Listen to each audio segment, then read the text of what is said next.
Yeah, I know a lot of people, they don't get their family to come to all of our home games.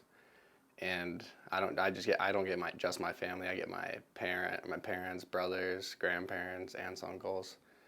So that's really nice to be able to go and talk to them and have support after the game. And talk about your very first plate appearance as a college player at Dehler Park. You stepped in there a big spot, and you got your first career hit, first career RBI, bouncing ball up the middle. Take me through that plate appearance and what you saw.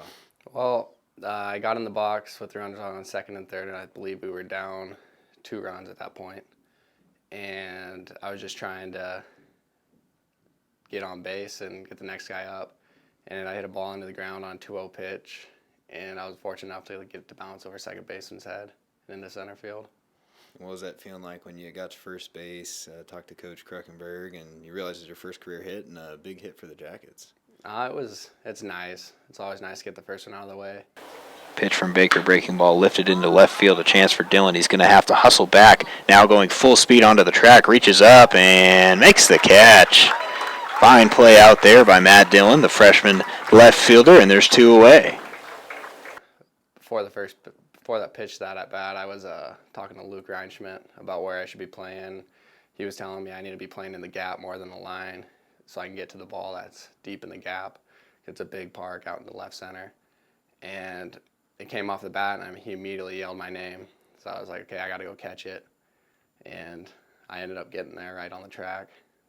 And when Luke called your name and is giving you advice like that, you think back, you guys were teammates for a little bit with the Royals together, so it's nice to carry that connection over now with the Jackets.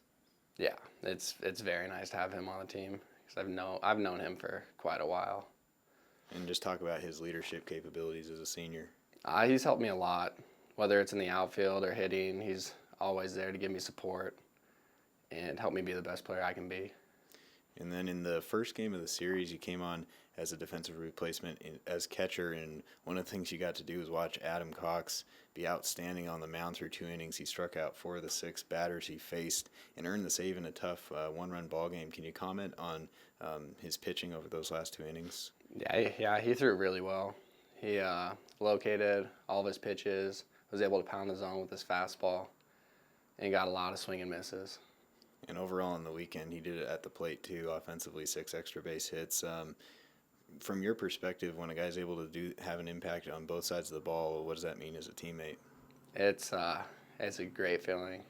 He steps in the batter's box and you know something's going to happen. It's fun to watch.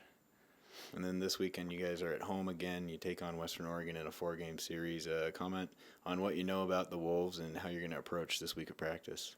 Well, from redshirting last year, I was able to watch them, and I've known that they've been at the top of the GNAC for quite a few years now, and that they're coming in here looking to get a series win, and we just need to be ready to go and hopefully get the series. I was just trying to do what I can, help the team throw strikes.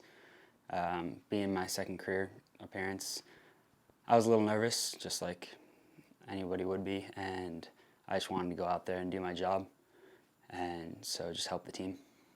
And were there any particular pitches that you felt like were working for you, or anything that you could put your finger on that really helped you shut down the Cavaliers?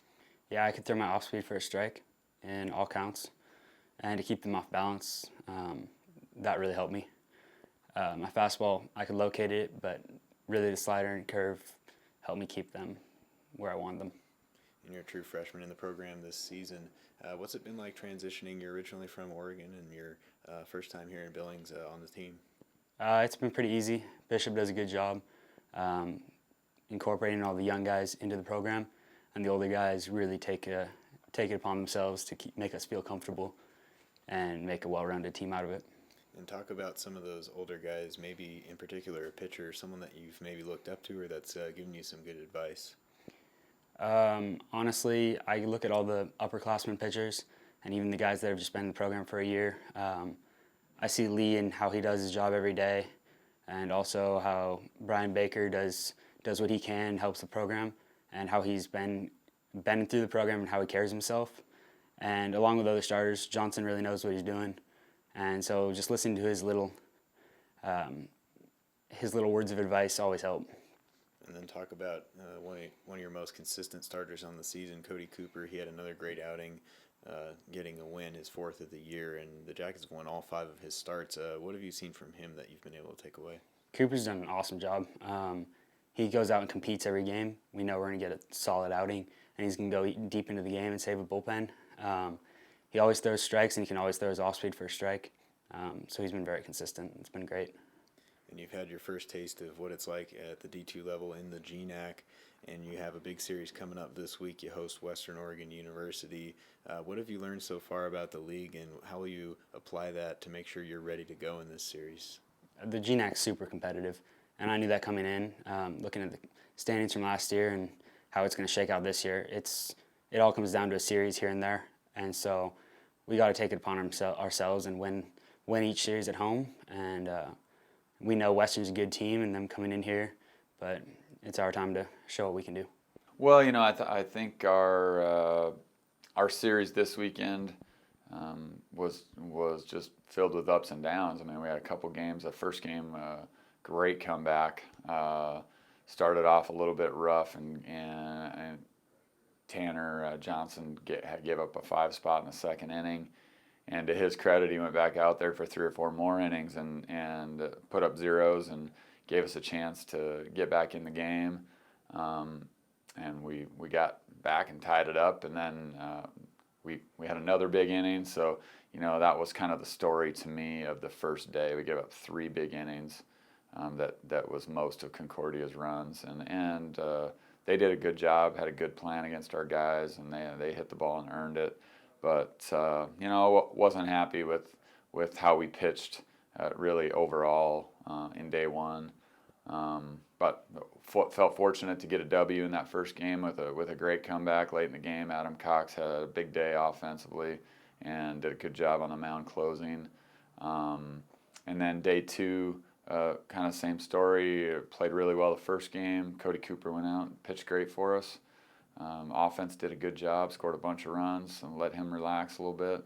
And then in game 4, it was a close game for 2-3 innings, and both teams had some opportunities that they didn't cash in on, and then we kind of blew up a little bit in our bullpen on day 2. Or game 4, I'm sorry. And it was just something where we played 2 pretty good games, and we played 2 games that we'd love to have back. In hindsight, I really feel fortunate to have a split. I don't feel like we played well enough to do any more than that. So we definitely need to polish up our game and do our best this week to prepare. And comment on Adam Cox. He earned his first career GNAC Player of the Week honor. He went 6 for 12. All of his hits, extra base hits, 3 doubles, a triple, a couple home runs. He's really stepped up at the plate this year. Yeah, Adam's been really good. He coming off a rough weekend for him at NNU. It was a great bounce back weekend for him. He's still, he's a redshirt sophomore, so he's not, I wouldn't exactly call him a young player, but last year with his shoulder situation, he wasn't able to hit at all. So really, he's a brand new hitter to our level in our league. So, you expect some ups and downs, and he struggled last weekend. This weekend he really carried us. He was really good. Came up in some big spots. He's not afraid of the spotlight a little bit, and got big hits with guys in scoring position when our team needed it. So he was great, and he was great on the mound too. And Cox was the one who highlighted your team offensively, but even in a series where Luke Reinschmidt didn't necessarily, stand out at the plate, he still had one of the biggest swings of the bat. Talk about that home run in a big spot. You guys were down big, a couple runners on base, and he had a 3-run home run to put you within striking distance in a game you eventually came back to win. That was game 1. Yeah, Luke had I think we had bases loaded and Luke up, and we scored on a wild pitch or a pass ball. And I think that had us down 4 maybe with 2 guys on, and Luke hit a 3-run home run against a good reliever, and put us back within 1. And then Zach Robinson came up in either later that inning or in the next inning and had a huge 2 RBI hit, and that put us ahead. So yeah, Luke. Luke, you can always, regardless of what Luke has done during the series. Or during his previous at-bats, if he comes up in a big spot, he's always capable of doing damage, and that was a great at-bat, a great swing when we needed it, and kind of just relit the fire under us because we were down 5-6 runs going into that inning. So great to see our guys fight back. I've always said this about our team, like we're going to keep playing, we're going to keep fighting. We don't always play well, but we're usually going to play hard. So I was happy with how we competed to come back and get into that game, and Luke was definitely a big part of that. Looking forward to your series this weekend. The last time the Wolves came to town, a little bit disappointing for the Yellowjackets. You watched them claim the GNAC tournament championship. You guys had been eliminated from the tournament. This will be your first time seeing them this year. What are your thoughts, expectations heading into this series, and will it be, a little bit higher energy-wise with you guys being the regular season champs and them the tourney champs? I think any series you play with them is a high-energy series, or it needs to be, because they're a good club. They're going to pitch extremely well. They have some new faces offensively that have put up great numbers early. So, I just expect a battle and a prepared team to come in here. They're coming off a little bit of a disappointing weekend. And for us at home, I felt like it was a little bit of a disappointing weekend. So, both of us really need to bounce back in order to do what we'd like to do within the conference. So it's going to be a big weekend. Should be a fun series to watch, another highly competitive series with some great arms, I think, on both sides.